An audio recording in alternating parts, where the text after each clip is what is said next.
David. Billy Joe! Hey. I haven't seen you all summer. It's good to see you. Good to see you too, buddy. What's with the classy uniform? I made it through boot camp. You joined the Army? Yeah, I joined the Marines, actually. And I'm in the officer program, and I'll be commissioned when I graduate. How do I do that? Well, it's quite easy. There's this recruitment facility up in Jacksonville. You just go up there, walk in, and boom, no more ROTC. Could I do that right now? Yeah, I mean, I would sleep on it, or maybe talk to your parents first. I think I'm good. Okay, well, I have to get to class. See you later, right? Yeah. See you later. So that'll be 2 cheese pizzas? Any garlic knots or anything? Alright, yeah, so that'll be it. Thank you. What can I do for you, young man? I'd like to become a Marine officer. A Marine officer? Did you play any sports in high school? Yes, sir. You got anything wrong with you? No, sir. Are you sure you want to do this?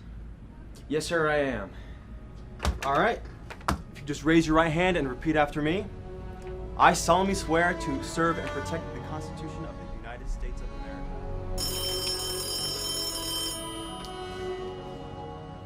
Hello? Hey, Dad. David, why are you calling me? Don't you need to be in class or something? Actually, I'm in Jacksonville right now. Jacksonville? What are you doing up there? Dad, I joined the Marines.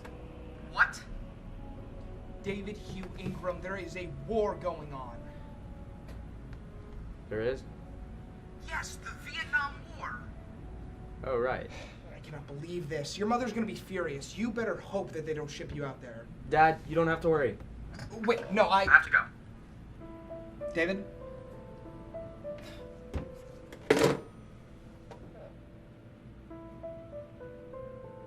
David. David! Huh? Welcome back. All right, let's get to work. I grabbed all of the materials, so you don't have to worry about that. David, is everything okay? Yeah. No, everything's great. David. Okay, everything's not great. What's going on? Well, I signed up for the Marines. You did what? Exactly. Are you gonna have to go out there, or? I don't know. I guess we'll have to wait and see. Okay, let's get to work. Maybe that will take your mind off of things. I had a lot of fun tonight, guys. Me too. I'll see you at school on Monday, David. See you later, Sarah. She's cute. And she clearly likes you. You're gonna ask her out? I don't know. I mean, she's my best friend. All I'm saying is that you can get her. Easily. Everything's gonna be different now. Like, what? I mean, we're Marines. In the middle of a war. We're gonna have to go out there. I only did this to get out of ROTC training.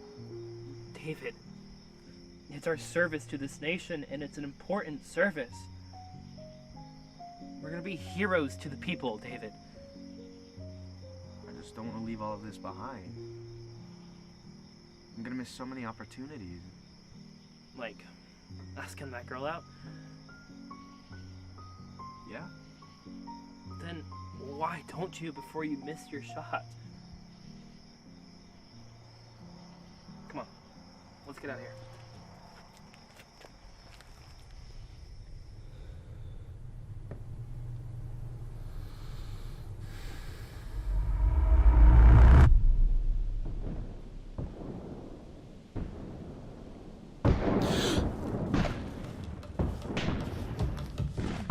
David, come on, let's go!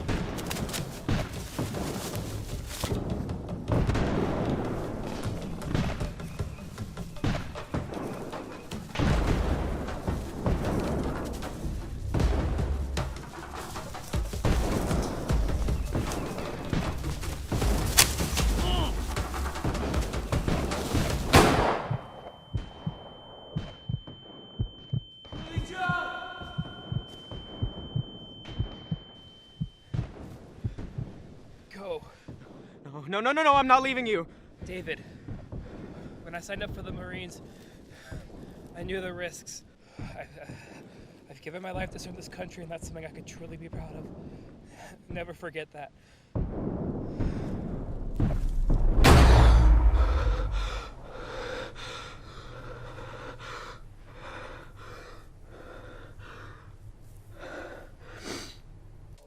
So, are you doing any better now, David? What? I know you've been worried about the whole Marines thing, so I was just wondering if you're doing any better now. Yeah, a little. Billy Joe and I talked about it a little. You know, you can always talk to me about it if you want. Yeah, I'd like that. Hey, do you want to go see a movie? I guess I'll pick you up tomorrow at 8. Sounds good to me. See you then.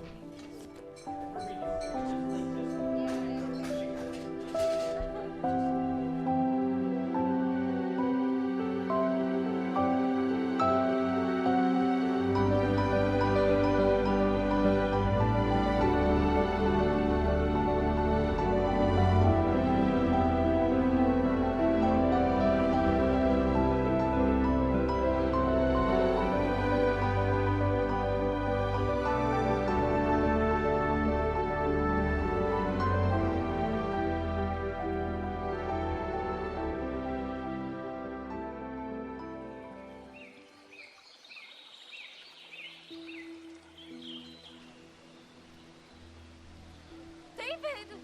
Sarah. David.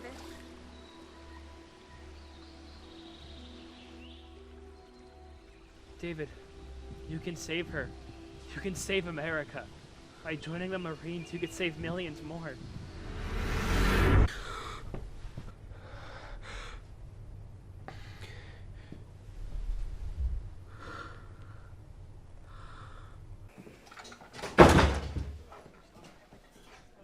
Last weekend was really fun.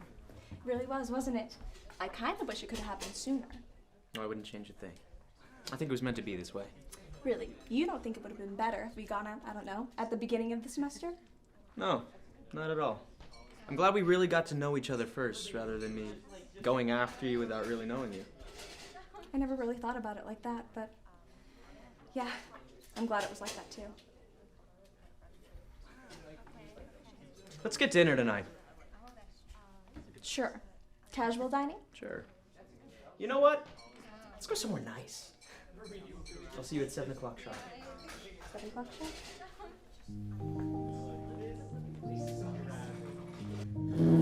Again, you really are a gentleman. Like I said, I do what I can.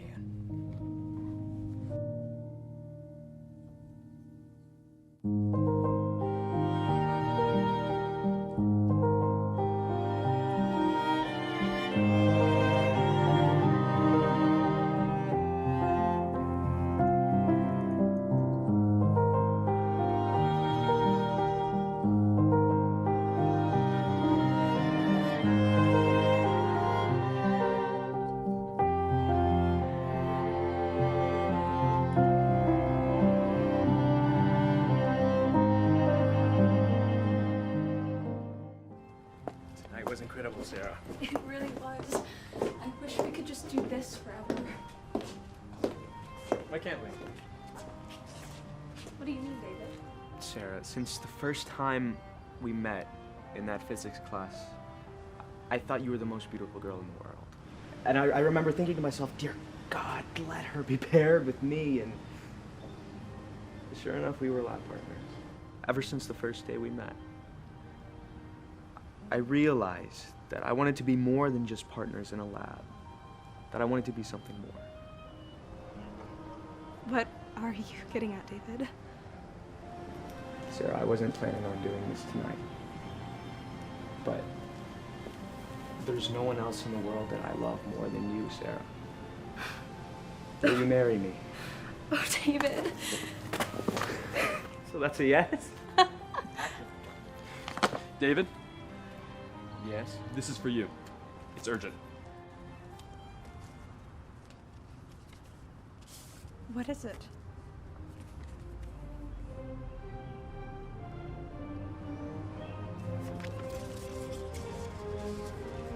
I'm going to Vietnam.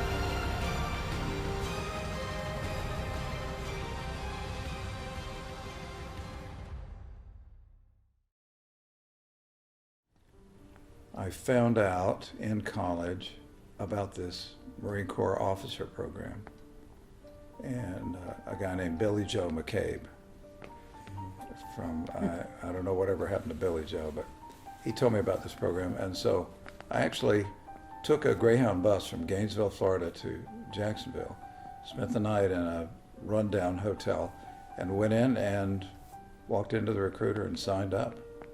He asked me if I was healthy, and if I had played sports in high school. And then I took a written exam, which we know today is the GCT test. And it was maybe an hour and a half long. And he hand graded it. And he said, "Are you sure you want to do this?" And I said, "Yes." It was 1965, July the 12th, 1965. And I raised my hand and he swore me in the Marine Corps. I transferred to Florida State University and majored in biology, and then all science majors had to take a physics class, heat, light, and electricity, and so I took that, and then I had a lab on Friday afternoons, and we met in the lab. We were actually paired up as lab partners, and I remember the lab assistant, a graduate assistant, ran the lab, and he read the names, made the assignments for lab partners. And I waited for him to read my name, and he went through the whole class. I think we were probably the last names read. He said, "Mr. Ingram and Miss Moore." And I said, "Oh, I've got a girl as a lab partner." And I looked down the lab table and I saw Sarah. And I don't know, something clicked, but I liked her from the very second I saw her. It was really kind of, I don't know how to describe it. It was called love. Yeah. At first sight. I love it for, it was love at first sight. I really believe that. David called me up and asked me if I would like to go out for a Coke. It turned out we went to this place called Lums. I don't know if they still have it. And those were in the old days before we joined the Church of Jesus Christ of Latter-day Saints. So we also had a beer, and we had these great hot dogs, and we went to a movie. So we were sitting there, and of course, you know, in theaters it's kind of cold. So David took my hand and touched it to his nose, and he said, "See, my nose is cold." And then he never let go of my hand. So he took me out on this date, and then the very next night we had another date, and then the next night we had another date. And by then we decided we were getting married. And so other little romantic thing we did, I lived across the street from a golf course. And in my years, all the kids, you know, who came over to our house or whatever, we always would go over to the golf course and walk around it at night, which is a nice thing. And so David and I went walking on the golf course, and kind of as we walked along, David said, "Well, what are we going to do?" And I said, "Well, I guess we're getting married." Yeah, and that was the biggest proposal. It wasn't, you know, we never did decide if he ever proposed to me. It was just an understood thing. And here we are 54 years later, and we're still there. Very fortunate. What do you think is your key to having that, like, a long, successful marriage? I would say a sense of humor, an ability to change, putting the other person first. I'm not really that good at that, but I do occasionally. And viewing this as a journey you couldn't make by yourself. I think that's one of the keys to the marriage is you don't always have to be right. We work on this every day of our lives. Yeah, we still compromise. You cannot just change a personality. You have to learn to live with it and be self-sacrificing and forgiving.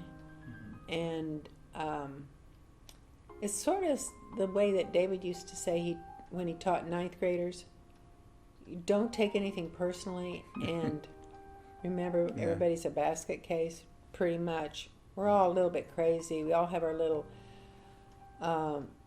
emotional blow-ups and things like that. So we just...